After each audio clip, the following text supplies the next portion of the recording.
नमस्कार, today Bihar news देख रहे हैं आप। मैं हूं आपके साथ है प्रकाश सिंह। देखिए, पूर्णिया के रुपौली विधानसभा सीट पर उपचुनाव होने हैं। 10 जुलाई को वोटिंग की प्रक्रिया संपन्न होगी।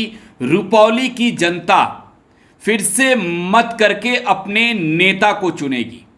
आपको मालूम है 2020 के चुनाव में जेडीयू के टिकट पर बीमा भारती चुनाव जीती थी और 2024 के चुनाव से ठीक पहले पार्टी और विधायकी दोनों से इस्तीफा देकर बीमा भारती राष्ट्रीय जनता दल में शामिल हो गई थी। इसके बाद यह सीट खाली हुआ।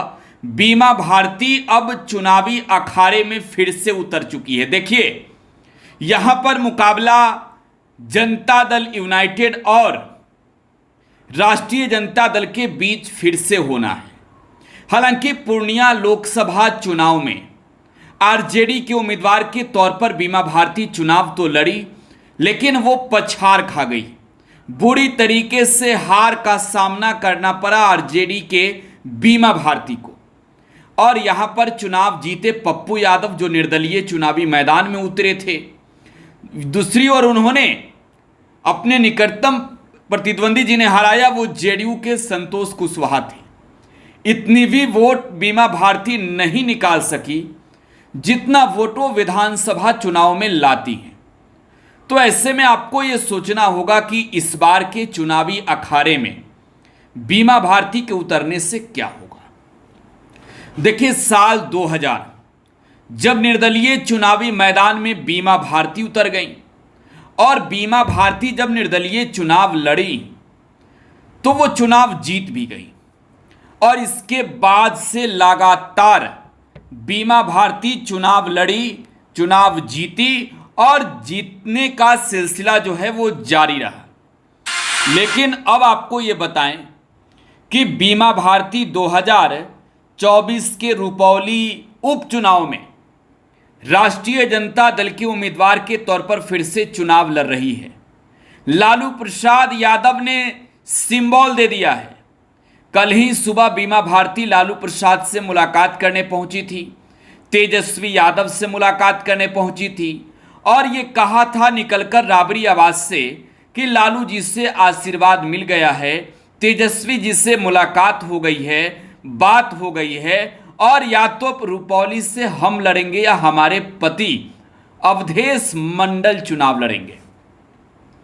बीमा भारती का यह कहना था कि उनके पति अवधेश मंडल को ही चुनाव लड़ाया जाए, लेकिन तेजस्वी यादव ने साफ तौर पर इससे मना कर दिया कि अवधेश मंडल को हम चुनाव नहीं लड़ाएंगे।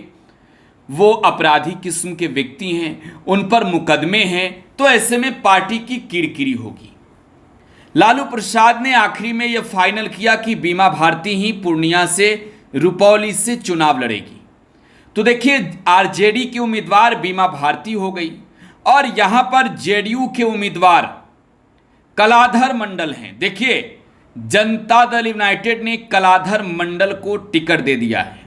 अवधेश मंडल और कलाधर मंडल दोनों एक ही जाति के हैं और नीतीश कुमार की रणनीति है कि फिर से बीमा भारती को चुनावी मैदान में पटखनी दी जाए। जो कोर वोटर्स हैं जेडीयू के, उनकी मूविंग हो जेडीयू के तरफ और जातीय तौर पर जो है एक तरीके से गुलबंदी हो नहीं एक जाति के लोगों का। और यही वजह है कि वहां से जेडीयू ने कलाधर मंडल को टिकट दिया। आरजेडी की बीमा भारती चुनाव लड़ रही है। लगातार चुनाव जीतकर इतिहास रचने वाली बीमा भारती भले ही पूर्णिया लोकसभा सीट पर हुए उपचुनाव को जो है वो हार गई, पूर्णिया का चुनाव हार गई, लेकिन रुपौली की चुनाव वो जीत पाएंगी क्या, ये देखने वाली बात होगी। फिलहाल आप टुडे बिहार न्यूज के साथ बने रहें। धन्यवाद।